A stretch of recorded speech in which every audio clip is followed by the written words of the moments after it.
movie with my wife. We have a young daughter, Okay. and I suspect that the loss of self that is a big part of the story. Huge.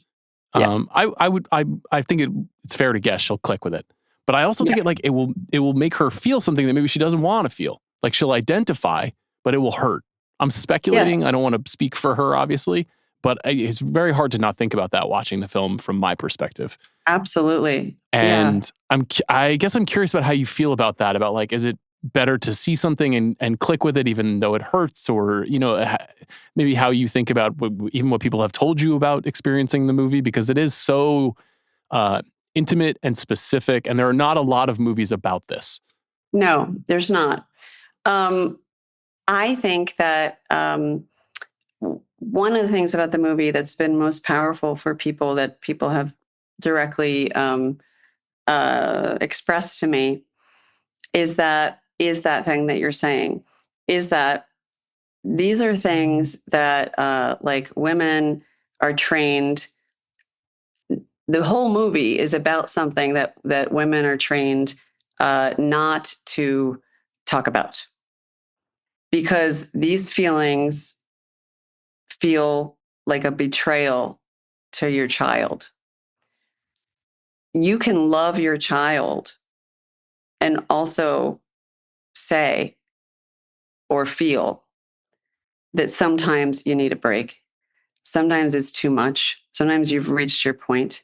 Sometimes you just want to take a nap, and it's you can't believe that you can't because you're responsible for this other human being. Sometimes you want to just run away and you can't, because again, you're responsible for a human life.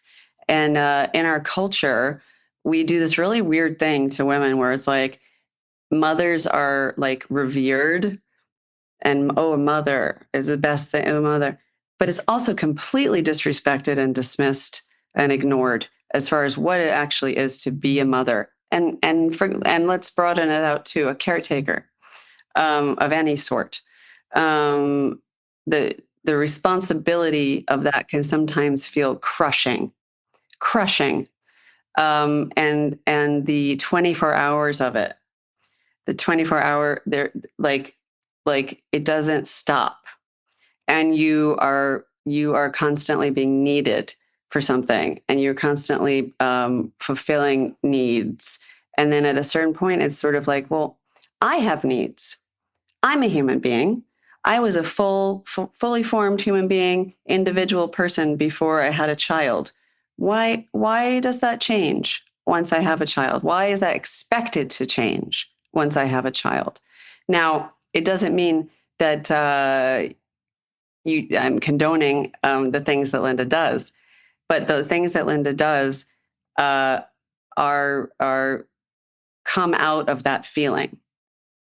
They come out of that feeling, and so I can have them in a film uh, because it's not as scary as actually like thinking of doing it yourself.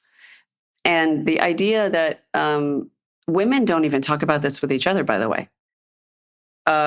It is verboten. It is taboo to say, my kid really annoyed me last night. In this one millisecond of a moment, I didn't like my kid. But you're a human being, and your kid's a human being, and that's normal. It doesn't mean that you're bad. And then there's this whole other thing that we do to mothers, which is that the only way we can talk about it is by making it a joke, like bad moms, like, oh, like it's wine o'clock, mommy juice, like all that stuff, and making a joke out of it, right? And it's like, no, moms, when kids go to bed, moms drink. And why? Because it's a way to escape without actually doing what Linda does, which is putting her child actually in danger by leaving the premises. Um, and and and so it's like, if somebody, a woman, sees themselves in the film in a way that scares them, that's the thing that they should be thinking about themselves.